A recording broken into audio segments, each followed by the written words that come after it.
So did you know February 4th, did you hear about this document that Russia and China put out together, a statement? So they issued a statement February 4th together that is a couple of pages long. And if you read that statement that happened before Russia even invaded Ukraine, they pretty much declare, I mean, it's the most ominous statement because they essentially come out declaring we're no longer going to have a unipolar world. It is now multipolar. And these I remember that, yeah. Yeah, this is how this is, this basically pointing the finger at the West, almost blatantly that I don't know if they actually name the United States in the document, but they strongly allude, saying we're the reason why there isn't world peace, that it's our fault, and that the things have changed. This is it. This is the document. The China Aerospace Studies Institute, in their own words, joint statement to the Russian Federation and the People's Republic of China on the international relations entering a new era of the global sustainable development. Well, there you go. It's decently long. I'm not going to read the whole thing, but no, but there's parts of it that really they really call out the American hegemony. And when you look at this and you think, okay, the purpose of war is to stop the influence or to weaken your enemy to some degree. So war doesn't have to be with guns. And I think there's been a concerted effort when you look at this and then you look at the steps that Russia has taken and then you see the steps that China has taken in response to it. And you realize that we might have been at war. China might have been at war with us, China and Russia, for a long time. Right? Because really it's just about you have an enemy, you don't like the enemy, you want to harm the enemy in some way. It doesn't have to, and they know they couldn't beat us militarily, nor did they even want to. So they, I think, went after us economically, potentially. Yeah, you want conquest or genocide, I think, are the two main goals of war. And it's usually to empower yourself through the destruction of the other. And that doesn't have to be done with guns. That can be done psychologically. It's like you see children questioning their gender. That's basically... It's not genocide, but if people stop having babies, that's the end of the human race. It's control of a population. So if you could take over a country without firing a shot, would you do it? Of course. Nobody wants to waste resources. Right. So if you've got a country that's got a bunch of nuclear reactors, do you want to blow them up or do you want to use them? You want to use them. Anybody who's played the game Civilization knows this. If you can take over a city with minimal, bombings, you get more from that city. You blow them up, the population shrinks, and you get a crappier city. Just basic math. So they've been planning this for a long time because they were trading in dollars in 2014. I think the percentage of dollars being traded between China and Russia was like 97%. And now it's down to 30-something% that they use. So they've been doing that. They've been making these moves for a long time. They have been building up their own economies, strengthening their own ties with one another. They used to be enemies. Now they're like best buddies. And they've been making all of these really, really strategic moves, making friends around the world rather than enemies. And now suddenly it's just really strange to me that Russia decides to invade Ukraine. When was it? The 21st of February. So they issued this statement on the 4th. Russia does a giant deal for a natural gas pipeline from from Russia to China, giant pipeline. And then suddenly he goes in and invades Ukraine, and I know a lot of course, they've been saying it's about NATO expansion, but why now? Were they going to do a vote next week to put Ukraine into NATO? Like, what's so different this week from last week? Do you see the video of the Russian politician in December saying, February 22nd, 2022, I wish this year would have been peaceful, but it's not going to be. Mark my words. In December, he said that. And that video is not getting a lot of play, but a lot of a Ukrainian friend sent that to me. They were like, watch this video. And then I was just like, whoa. So they knew. And truth be told, I didn't believe the U.S. when they were putting out these statements. They were like, Russia's going to do it. And I was like, no, they're not. Well, look, it's the Democrat who cried Russia. Right. Joe Biden or Jen Psaki or these Democrats are like, Nancy Pelosi comes out and she's like, the Russians are going to invade. And I'm like, shut your mouth, you liar. I will not believe a word that comes out of these people's mouths, and to our own detriment. What do you do? Well, they were right this one time. Well, it's like I said on yesterday's show, the moral of the story in The Boy Who Cried Wolf was not, those shameful, stupid villagers for not believing the one time he turned out to be right. The moral of the story is it's his fault because he lied consistently and lost all credibility. We should make that kid's book, The Democrat Who Cried Russian. Absolutely. But the moral of the story is you should always believe the Democrats no matter what. When they're completely So it's the basic story, The Boy Who Cried Wolf, and in the end it's just like, if only they had just continued to believe the little boy who lied all the time, they would have been better off. shows you to always obey the authority. That's true. The authority is never wrong. Correct. Yeah, so what else is going on, though? I mean, we've been seeing China and Russia dumping U.S. dollars for a long time now. And I remember conversations back in like the late 2000s where they were like, China and Russia are getting prepared for a non-petrodollar, non-U.S. reserve currency world. Yeah, it's going to like the, how do you say it, the yuan. So the petro yuan is what they're moving towards, it sounds like. Is that what I should be buying right now?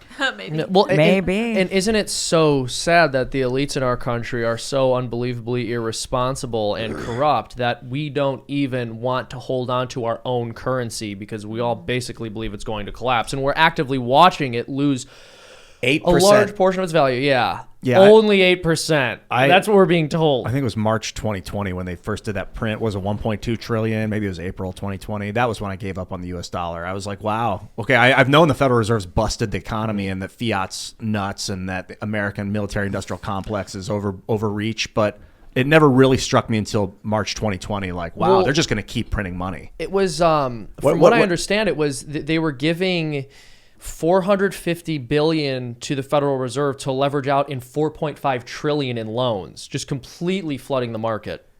The Zuby tweeted this, that the money supply was $4 trillion in early 2020, and now it's 20 trillion or something like that, or 23 trillion. A lot of it's because the savings accounts got added to the money supply. Absolutely. So that's like crazy. At least half, I would think, of that number. No, it's more than half that number. Wow. Okay. Yeah. But they did it to mask the amount of printing, because if you look at the number, the money supply is going along, then all of a sudden they add the savings in, and then the money supply is increasing at a new rate. Before when they added, it's like right when they added the supply, you see it. China and Russia saw what happened in 2008, and they were like, you better start preparing because this is the end. When you look at the money supply, the real surge in money printing happened right after 2008, after the market crashed. And then with the pandemic, it skyrockets. Yeah. So I think Russia and China, India, Brazil, probably a bunch of countries, and I'm sure the U.S. Even the United States, they all know. knew. Well, what happens is Borrowed time. They argue that we have to use quantitative easing in order to stimulate the economy, but then we get completely addicted because as soon as you try quantitative tightening, the stock market goes crazy, and we can't have that happen, so they just have to continually inflate the currency to prevent a crash. Posobiec is a brilliant man, Jack Posobiec, and he constantly is like, you do not want the U.S. dollar to not be the world reserve currency. Right. I'm like, I know I don't, but I also don't want to be living off fiat for my grandchildren to suffer under the slave boot of authoritarian autocracy, and have their lives valued by some corporate credit. I don't know what to do. I don't want to destroy the system, but the system is an aberration and needs to be rectified. I think the best we can hope for is the multipolar world where it's more of a east-west. And so we're not dominating the world with one currency, but instead there's one currency that's often traded in parts of the world and another that is traded in the other part of the world. And, as the world's population has increased, that's fine. I mean, when you look at the population 70 years ago compared to today, I think it's doubled on the globe. So even if the dollar is only dominant with half the world, it's still the same number of people as it was 70 years ago. But have you considered that the average person, I should say all people actually, are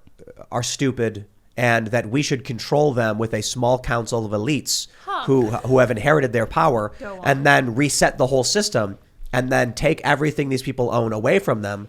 And then once we do, they'll be happy. Oh, yeah. Klaus Schwab, is that you? Klaus, we can be like some kind of economic forum for the world. Yeah, like a world economic forum of some sort. Of some kind. Well, when we were hanging out with Ryan and Danny the other day, we played that video of the guy filling up the back of his pickup truck. My God. That's what I'm thinking gas. about. And I'm like, now you understand Bill Gates, but Klaus Schwab's probably better. Klaus is like sitting there and like he's sitting in his lounge chair with his belly hanging out. And he's like clicking YouTube videos, and then he watches a guy pouring gas in the back of a pickup truck, and he's like, I must do something about this. That's what I'm wondering, Kim. When you think about like just the sheer stupidity of some humans to destroy themselves and everyone around them, like what do you like? The plebeians in the Roman times, they were like, there's the elite central few that run society, and everyone else is a plebeian because they're too stupid to understand which end of the fork to hold. Like, how do you think that that's real? That there's like a small group of really hyper intelligent humans, and everyone else is like a dumb, like a follower, and that we need to live like that? We need to structure society around that. Obviously, yes. No. How do you see it? Because I'm having a hard time not seeing it like that. I think Ian makes a good point, because I'm sure many in the audience think that about you.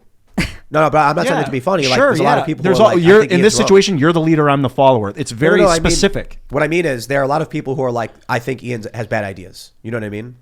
And so therefore we need to control you. Yeah. Right. Yeah. Like there are people. The idea that there are people you cannot let run society because they'll fill the back of their truck up with gasoline. Right. I will say this: there is a brilliant Fulton Sheen quote. We cannot allow society to be led by people who never learn to obey it. In other words, we are run by people who never learned to follow the rules and always saw themselves as above the law. And so what happens when they take control? They're completely lawless, and that's tyranny. But everybody feels that way about everybody. So that's the problem. Is then who do you decide? You know, Exactly. when you look at it, just even in our government now, you've got Democrats thinking that, and then you have Republicans thinking that. So which one are you going to choose? Yeah, unfortunately, I don't think I do decide at this point. Yeah, I've become a jaded cynic. I'm just all about. I'm gonna go live in the woods. I'm gonna get a bunch of chickens. You already did that. We're No, gonna, but I know. I hear what you're exactly. saying. I live by my. My word Your is code. My code. I hear what you're saying about the fact that there are a lot of different perspectives on this, but we also have to be very careful not to fall into the trap of relativism and still be willing to acknowledge that there is truthhood and falsehood, and the best we can do is try to pursue that which is good and noble and pure and true as best as we possibly can. Even if there's some potential for us to get it wrong, at least we will have tried. I really don't like that wealth goes from parent to kid on death. That makes me so Who should it go to instead? just disperse into nothingness or something. I don't know. Then why would people So, want to like- earn wealth for their children? Well, you earn it for yourself, and then your children earn it for themselves. What but- show but- am I on right now? Here I am. I'm Yeah. listening to a commie and somebody who's like pushing for vaccine mandates. Right. What? I'm pushing for vaccine mandates? basically. The exact opposite. It's an No, I'm extreme- Because when Ian, you say Ian. my morality is for the good of the greater good, Yes. then that is basically what people that push for vaccine mandates say. They say, Yeah, well, absolutely. my morality is for the greater good. So And good But is do you defined believe in- that some moral claims can be true and others can be false? The problem is not saying that there is good and truth in the world and that we should try to promote what is true. The issue is people trying to promote falsehood as if it's true. I want to. Oh, I want to go deep on this. Well, I want to ask Ian a question because everybody's posting ones in chat right Yeah. now after what he said. oh, but about the I have a money question distribution, for you. Yeah, you said so. Ian said he doesn't like that money goes from parent to child. Is that what you said? And the reason I say that is because I see a lot of incapable kids earn a lot of money and have a lot of power in society. But just I want to make sure I get your point. Yeah. Okay. So imagine this scenario: you have a 40-year-old man. He's got 3 kids, and they're middle teenagers, and he's a billionaire, and they have a big house. They have a very, very large house, and they all live in it. And then one day, the guy is walking downstairs, and he sees his kids making breakfast, and he goes, "Hello there, so whoa," and slips, and then falls on his neck, and snap, his neck cracks. Should the government come and burn the house down and kick the kids out and put No. them in an orphanage? no. So what do those kids do, right? maybe Do the there's like a kids get to keep percentage, the house? an amount. Okay, so the government comes in, takes the house, kicks the kids out, and gives them each $100,000. So like a giant tax, I don't know. 90% tax. Why do those this- kids this- have $100,000 it's- to begin with? well, I don't know. because- Well, what do you like? So this is the issue. This is why if somebody is working because they want to provide for their kids, the problem is wealth doesn't mean rich. Wealth is just the money and resources you have. So there could be a guy who's worth $100,000, his total net worth. This means he's got $12,000 in savings. He's got a mortgage on his house, and liabilities plus assets, and equals about $100,000. And he lives in the suburbs, and his kids go to school. His kid's 16, 17 years old, and then he dies, and the mom dies, or whatever. They both had a car accident. You got to transfer what the parents had to the kids, otherwise the kids are just homeless. So that's the way it works. So it's also interesting because, Ian, there have been some analyses which have suggested that inheritance taxes make income inequality worse, because when you look at middle class people, generally their best way of generating intergenerational wealth is through home ownership, property ownership. It's basically what they can pass on to their children. And so we've also seen it disproportionately harming farmers because their wealth is stored up in their land and the crops that they grow. And I just find it interesting how these left-wing economic policies almost always end up going after the people who make our food. It's not necessarily intentional, but it almost always ends up resulting in food becoming what more about, like, difficult to the- produce or more expensive. The owners of BlackRock, when they die, BlackRock goes to their kids. Like, why? Well, their shares. Yeah, that's Yeah. publicly traded. That's different. Like, it could be that I'm just talking about something that's way too ahead of its time because we're on the money system. As long as we're using money as our currency, there's going to be this as problem. long as you're using currency, you mean? No, the currency has evolved over time. It used to be shells. We would trade little gems and shells. There's no then difference. then we created money, as a currency type. Now we have electricity as a currency type, but like the idea that money is the final form of currency got us into this position in the first place. Got to stop you there because you're just very wrong. Money's a form of currency, man. They're not the same thing. Okay. You need I think the more equitable form of currency, like electricity, would make a lot more sense. Do you know what like currency is? Can you define it? The definition, I could look it up really quick. Right, a trade medium. Yeah. So that somebody who makes bread can trade something that holds value as an intermediary. Shells are money. Gems are money. No, they're currency. Money is a type of currency. It's a trade medium. It's like lightweight, cash. Yeah, well, whether you do it in a dollar bill or you do it in a seashell, it's the same thing. Or electricity, right? If because I power your house. But we don't trade No, electricity. electricity's different. That would be like I trade you bread for the electricity. So that's the trading of goods. And what currency does is it allows for me to trade. I don't want your electricity. I don't think electricity is a good. Of wants. I think it's cut to the point where if we don't have it, we're screwed. Well, Ian, can I ask you, how would you correct for the double coincidence of wants that she was just explaining? The problem of sometimes one person who's generating wealth doesn't necessarily have something that they can trade directly with the other person who has something that they want. Then maybe they just aren't able to make the trade. Like, let's say Tim's got a bunch of bananas. Do you think that's a good system, or are you just sort of saying that descriptively? I don't think that just because you have a lot of money means that you're the guy that gets to pick who gets to trade what. Let me tell you guys a story. I don't think that's what currency does. Let me tell you guys a story. This is a story about Occupy Wall Street. Okay. One day I was at Occupy Wall Street, and I saw a woman who had a table. And on that table, she had a whole bunch of socialism books. Mm-hmm. And I heard her talking to somebody about how money is the root of all of our problems, and we need to get rid of money. And I was like, I'm with it. I'm like, all right, cool. I hear you. I'm confused, right? So I asked her. I was like, so you don't think we should have money? And she goes, no, we shouldn't. People should get access to equal goods. And I said, okay, here I have a problem. So here at Occupy Wall Street, I go out on these marches and I live stream them. That's a real value to the people who are protesting because then people can hear and see and share, right? She's like, right, yes, of course. And I was like, okay, should I get something in exchange for doing something of value for the community? And she said, well, absolutely. And I said, right. When I leave to go, when people to follow these marches and film them, by the time I come back, all of the food has been given away. Because the people who aren't working walk up, get the food for nothing, and then by the time I'm back from doing work, there's no food left. And she said, well, then maybe we hold some of the food for you, and I said, okay, I like the idea. How do we track who, and I'm asking her in all sincerity. I'm like, how do we track, do we have like a list of people? It's like, we have to have this food for these people. Would it get complicated? And she goes, well, maybe they issue like vouchers. They'll give you like a piece of paper that represents the work you did or something. And I went, like money? That's hilarious. And she was like, no, not like money. And I'm like, but if I had a voucher that just said it was worth some kind of trade meet, like it was worth the work I did, I could trade that with someone else and they could turn it in for the food. It's called Scrip. Corporations it's called used to do that. Money, dude. Well, that's a type of money. It's a type of currency called Scrip, and corporations would give out Scrip to their workers, and you can only use it at the company store.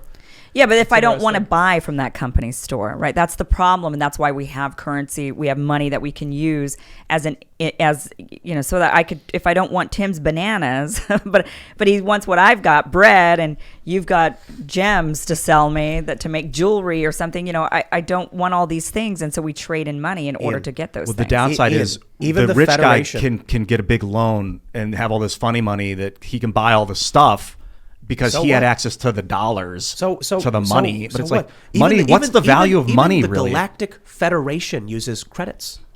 Yeah, but I don't think they really would at that point. If they're materializing matter, they wouldn't need that stuff. You got to watch Star Trek, man, because you know what you're talking about. Latinum? I mean, bro doesn't even know what he's talking about. Do you even watch Star Trek? Bro, do you even Space Journey? Watch Star Trek? How are we going to have a conversation on economics if you're not familiar with Gene Roddenberry's work? Well, let's table. I'm down to table this talk.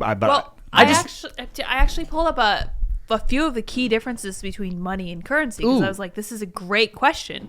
So money can be money can be a store of value and is intangible in nature. Currency cannot be a store of value, although it is always tangible in nature, so tangibility. Money refers to actual value of goods or services that's traded for. Currency is just a medium that we keep in our pockets to increase our purchasing power and to make day-to-day payments in our lives. That sounds like BS because that makes no sense. I don't see how that makes sense. I don't understand what money is according to this. There's cash. Right? Then there's digital dots, ones and zeros in a bank ledger so somewhere, money but those are different. Okay, different so maybe forms that's of- what they're saying. Yeah. So money is what you have in your bank account. Right. Currency currency is what I have in my wallet. Right. Okay, so that's A dollar. I don't know. That's interesting, ridiculous. yeah, because they're also saying that money has intrinsic value, which you could easily argue that Fed money does not have. Right. So that makes sense Yeah. actually, because all the money that it was printed wasn't really printed by the Right. Fed. They just put it into their ledger, right? But they're just adding money. They're not adding currency into the market. Oh. Interesting. Yeah. I don't believe there will ever be a circumstance in which we will not have money. Yeah, I I don't. don't- think I we don't. escape Trade. it. 'Cause No, we like- have to have money. I don't think that there's any way, like you said, because if you are going out and videoing something, how can somebody trade that with you? There's, first we have the laws of thermodynamics, right? So even when they're conceptualizing a show like Star Trek: The Next Generation, they try. There's really interesting contradictions in the show where, in some instances, they're like, we don't use money anymore because we have replicators, but they have beachfront, they have riverfront property or bayfront property in San Francisco. Like, how do you distribute wealth or allocate resources?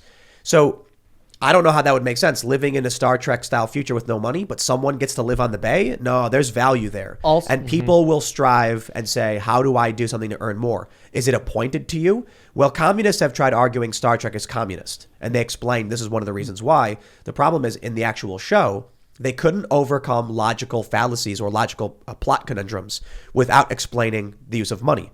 Why would there be a need for exploration if you could replicate everything? The replicators can't make certain complex substances, so you have to go and find them and get them. Otherwise, it would be a show about a bunch of gods flying around doing whatever they wanted. There'd be no constraints. So within the laws of physics, when we try conceptualizing a science fiction show, we're like, there has to be money. Otherwise, they're just teleporting gods who can do whatever they want because they're constrained by nothing. Well, yeah. And also, even if it were the case that we ended up in some kind of post-scarcity landscape, the reality is it's really an incoherent idea because your time will always be scarce.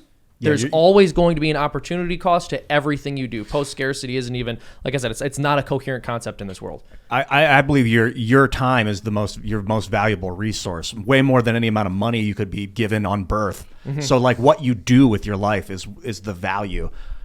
And also, like, what am I going to get for what I give? Maybe that's an archaic concept. Like, why do people feel like they need something in return for giving to? If they have enough, Survival. if you have enough to survive and to thrive, then Sustainability. Why must we profit? You know, it's For your children. yeah. To If you create have more enough for to your children. sustain and your children have enough to sustain, Let then me- why let do you me need to rip people off and rip get things, people off? or why do you need to get things for the Listen things to you this give commie. people? This commie over here. It's just a different. I get what he's saying, and I think that there No, maybe no. is a solution to it where it's like there's a cap where you've had, okay, so it doesn't hurt the farmers and it doesn't hurt even the millionaires. It's like there's a cap, and then the rest of that has to go back into the pool. I absolutely disagree. Why is there a system of profit? Well, some people are good at things and some people aren't. Yeah, but some people That's are not true. born into it. Right. That is true. Right. Some people are good at things and some people Yeah, aren't. that's true, but some people are getting things not because they're good at something. Right, but that's like an issue. But if you have a system where some dude is like, I've figured out a way to create energy that's extremely effective, and efficient, and then we say, but we're going to put a limit on how much you can actually grow your business. That's a bad thing. Well, no. John Rockefeller did that exact thing. He figured out how to transport oil with pipelines, and then they had to break up his company because it was too powerful. Standard Right. Oil. So I'm saying, like, stopping monopolies is different from telling the little guy he can't have 30 or more employees. You know Actually, what sounds the same. I don't think so. Yeah, I mean, it's exactly the same thing. If you're going to break up a monopoly, you are saying to that business owner, you cannot have XYZ Yeah, thing, no matter how good you are at getting that thing. But I'm talking about scale. I'm not talking about, like, Principle. Yeah, hard law. I'm saying that, like, censorship, for instance. Censorship is actually a good thing, depending on the context. If someone's posting child abuse on websites, we certainly want censors to, like, get rid of that, find those people and arrest them. We don't want our political opinions to be censored. That's, but then there's a challenge in what constitutes a political opinion. So you have morality issues. If there's one company that controls all communications and they're censoring their political rivals, or it's a cabal in Silicon Valley, we got a very serious problem. If it's like one small website who is having their domain seized by big companies, so we want to protect the smaller guy. So my point is, yes, in certain circumstances, antitrust makes sense, but the idea someone is allowed to earn more money, they're not ripping somebody off, they're allowed to expand their business. We just don't want them to control all of the market. You know what I mean? That's So for it's a good thing. sure. Thanks for checking out this segment from the Timcast IRL podcast. But if you want to check out the full show live, Tune in Monday through Friday at 8 p.m. And if you want more special access content, head over to timcast.com and become a member. Your membership helps sustain this company, keep our journalists employed, makes this show happen, and you will get access to exclusive members-only segments of the Timcast IRL podcast, and there's a massive library to check out. So again, go to timcast.com or tune in Monday through Friday at 8 p.m., and we'll see you all there.